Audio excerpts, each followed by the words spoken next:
Hello, everyone, and you're very welcome to another podcast on our show, narcscon, where we delve into all things in relation to our experiences with narcissists and understanding the dynamic and understanding what actually went on in order for us to heal and thrive in our lives going forward and to use the experience in a positive way.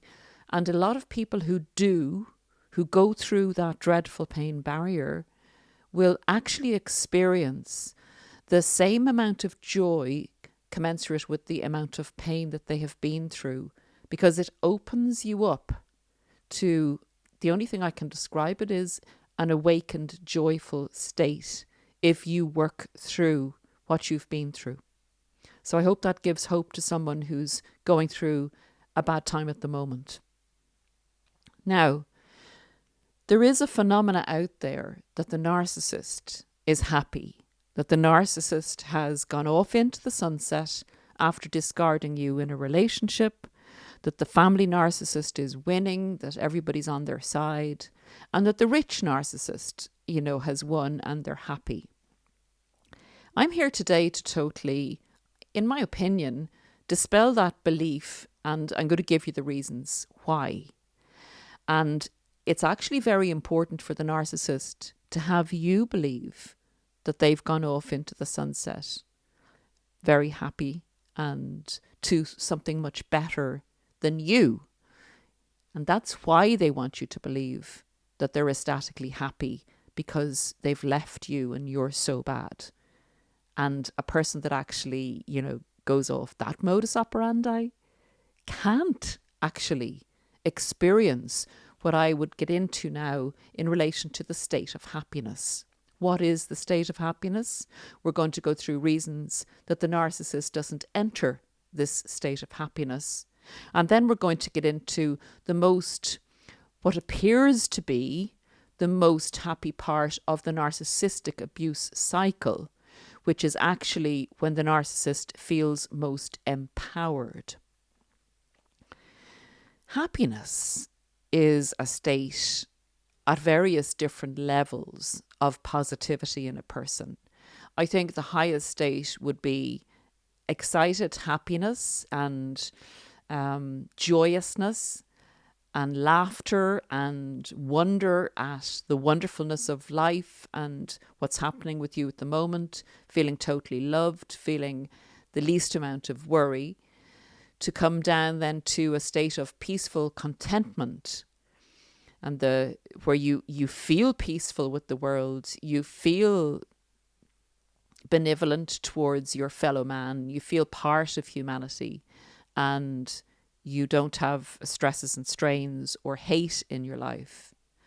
And that state can last for quite a significant amount of time. It goes up and down in levels, but you have the ability to be happy. You have the ability to be peaceful and content. The narcissist can never reach that state. They never were happy in their childhood. They never will be happy.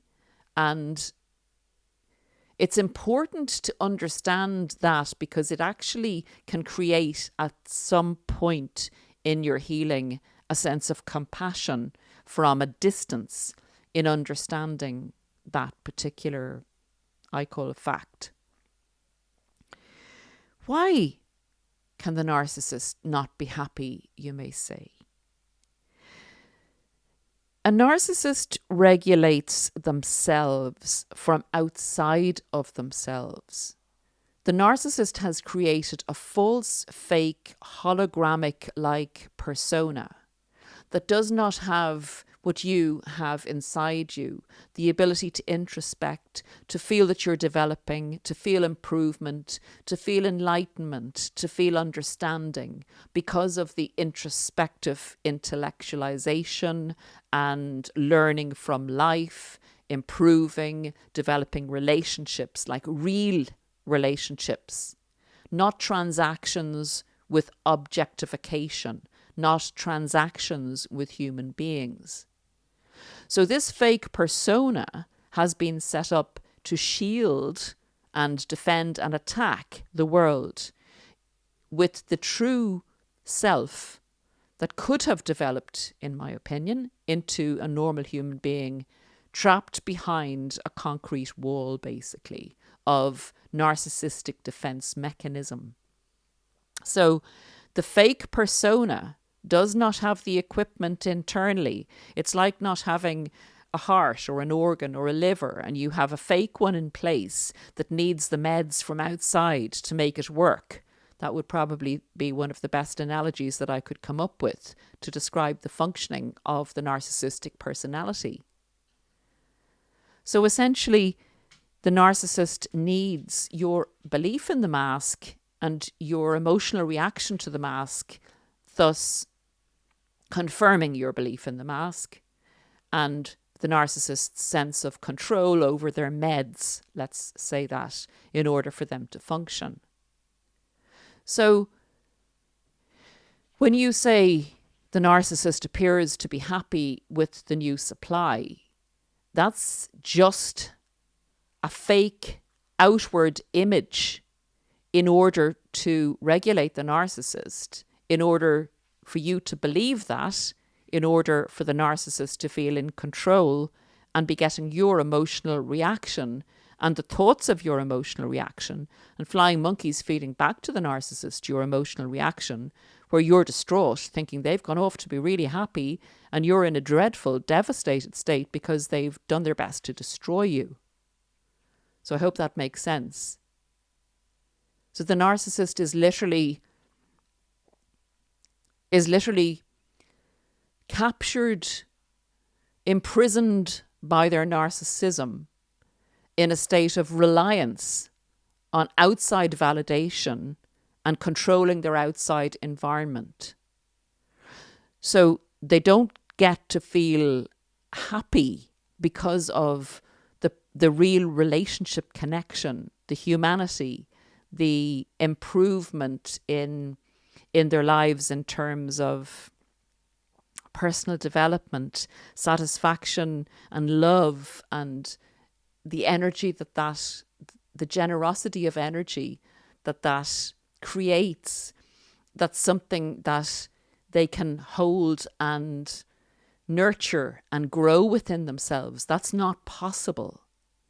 So they get fleeting feelings of feeling full on narcissistic supply, which gives them a state of empowerment, which helps them function their mask into creating a false illusion for you to believe that it's a state of genuine happiness.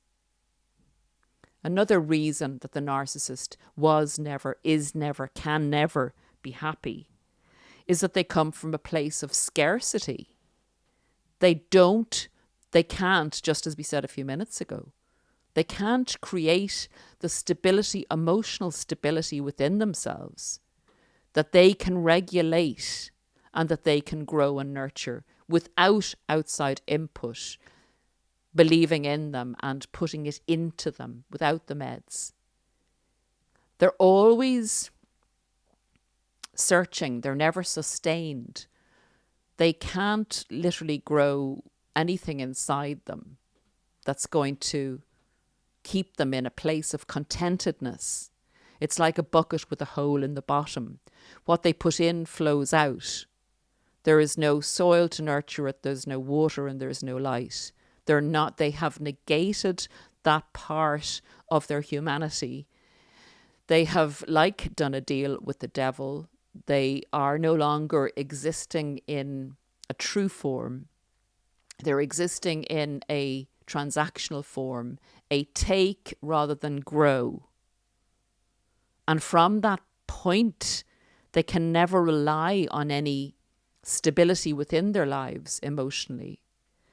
So therefore, the highs they show you in relation to happiness is an empowered state, but they don't get into a contented state of peace that usually surrounds the high happies that we feel in life.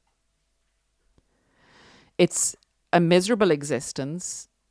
There's a lot of hate and rage, always bubbling, and jealousy and negative feelings bubbling under the fake mask that the narcissist is always trying to escape from.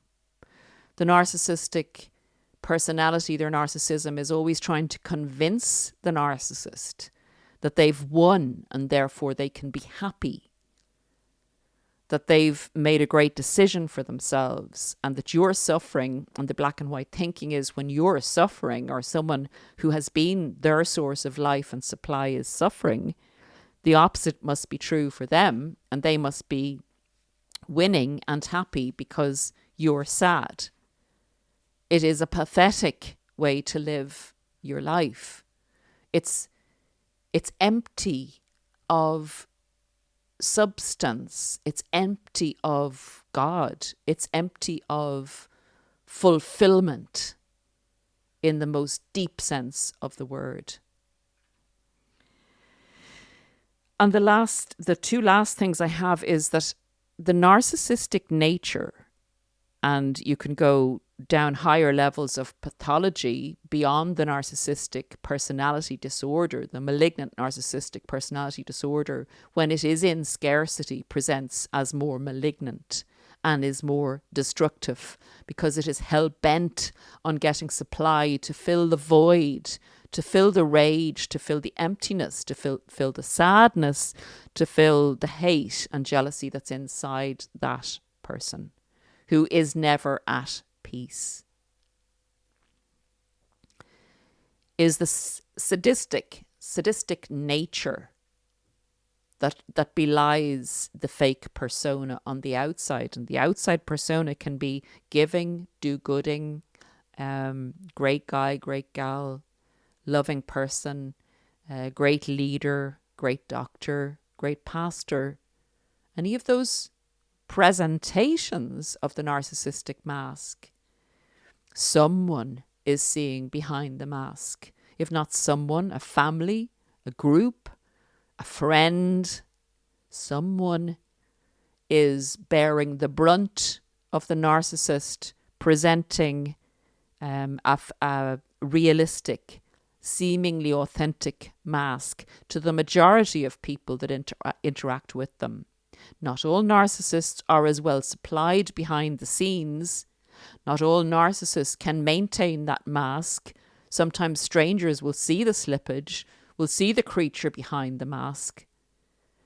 But some are very good at getting supply from their families, from their partner, from their work colleagues, from whoever it is that has the misfortune of seeing behind the mask and seeing the truth behind the mask. Not seeing the happy person that's presented to all and sundry. Not seeing the lie that the narcissist is presenting. The transactional nature of the relationships with narcissists mean that when they're younger and when they have money maybe, or when they have their looks, or when they haven't done the dirty on so many people that people in their community, if they stay in a smaller community, are aware of who the narcissist is.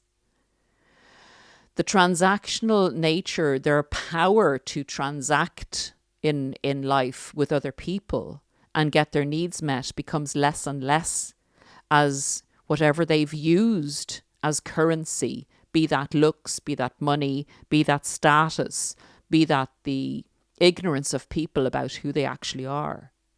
That dwindles in later life. And they can no longer then protect themselves by empowering themselves, by destroying other people, by winning over other people. Because they're left more alone without their meds. They're in withdrawal. They have to face the emptiness, and that's very, very scary for someone who is a true narcissist. So the transactions and their ability to transact in relationships becomes less as they get older. And in between the transactions, if there is no good transaction going on, they're in a state of chaos and collapse. That's not content. That's not peace.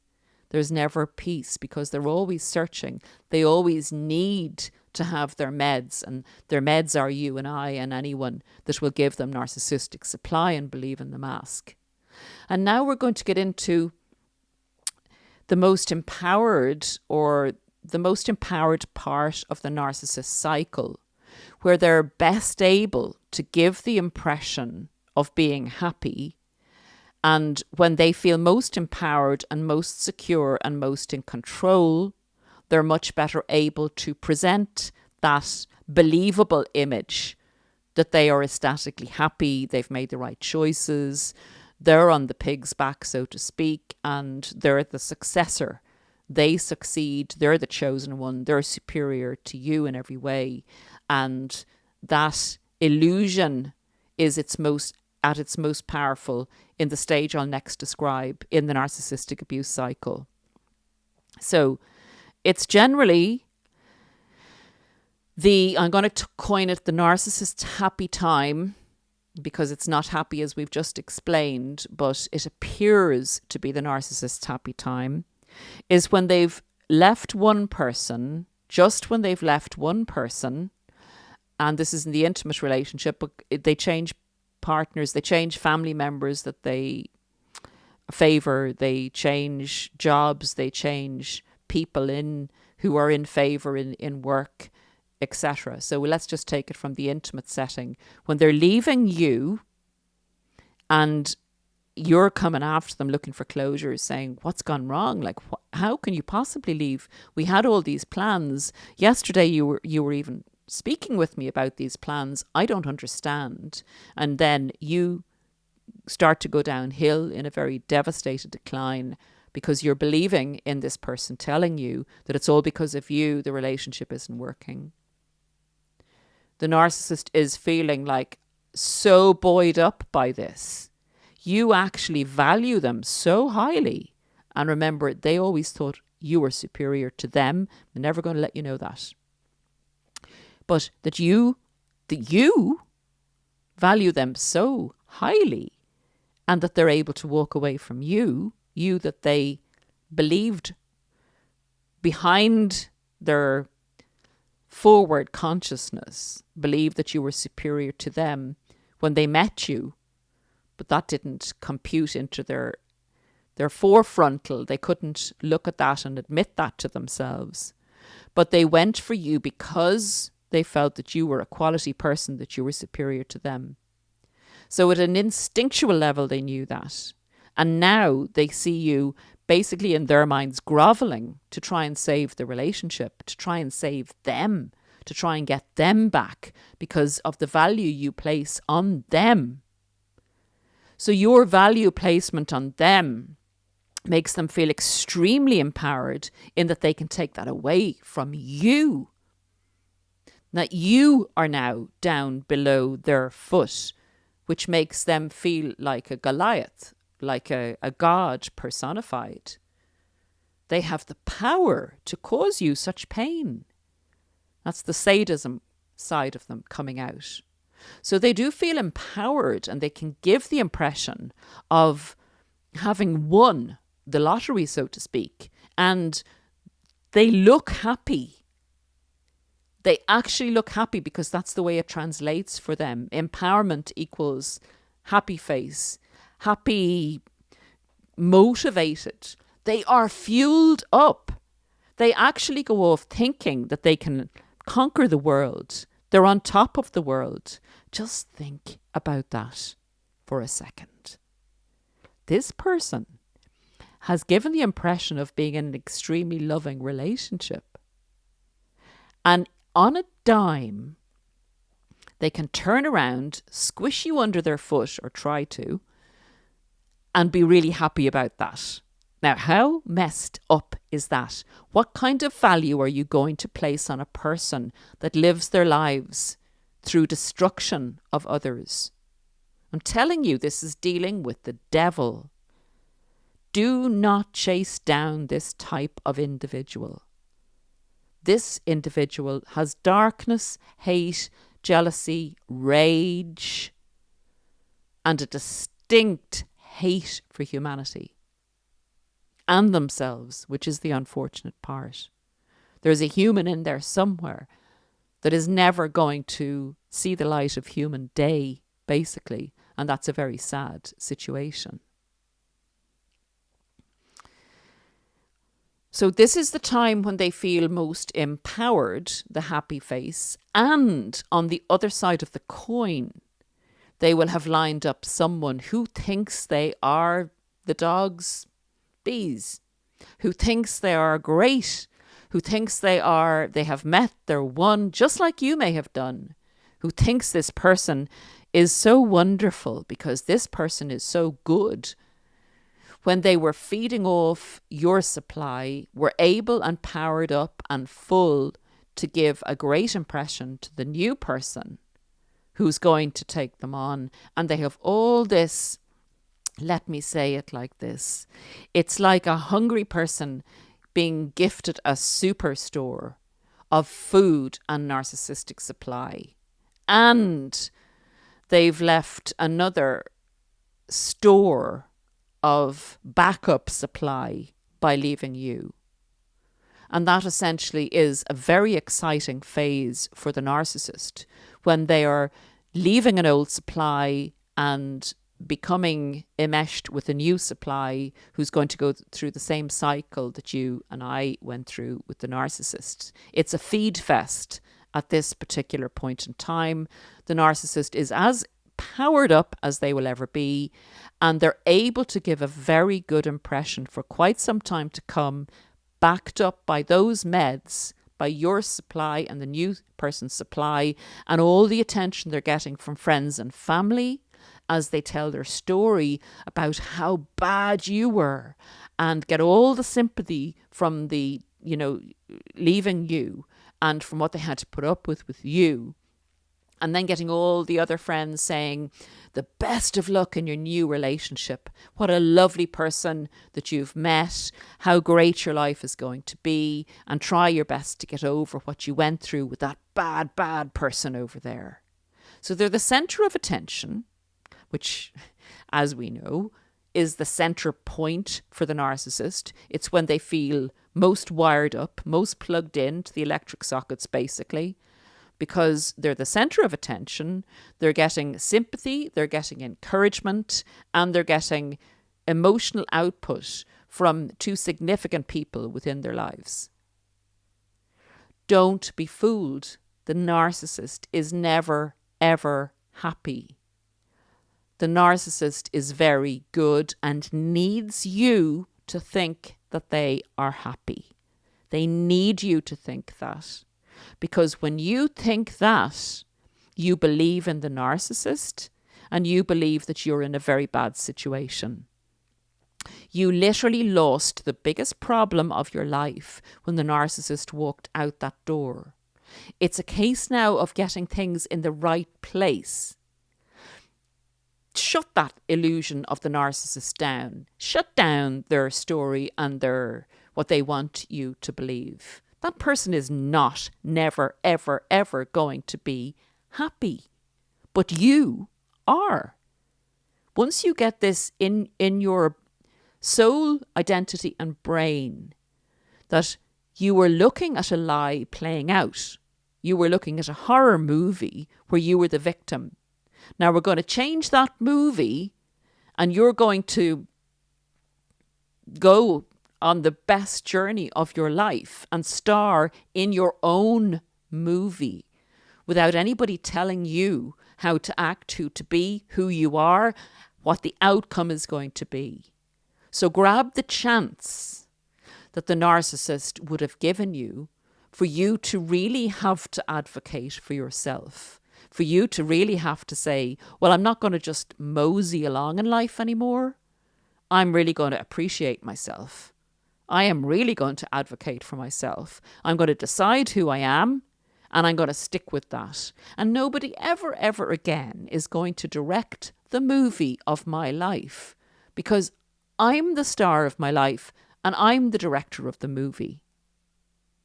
So what I would say is look at things realistically. You have the ability to be happy. The narcissist does not have the ability to be happy.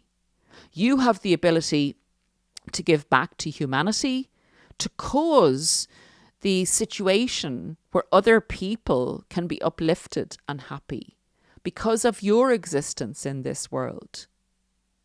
I say that's a pretty big gift for anyone to have, but it's a bigger gift when you realize that you have the ability to be that and do that and be the person you want to be, with anyone else writing the description of your assets or what you have to offer the world. Write it yourself. At a soul level, you know who you are. That's it for now, guys. We'll see you again very soon. Take great care of yourselves in the meantime. Bye for now.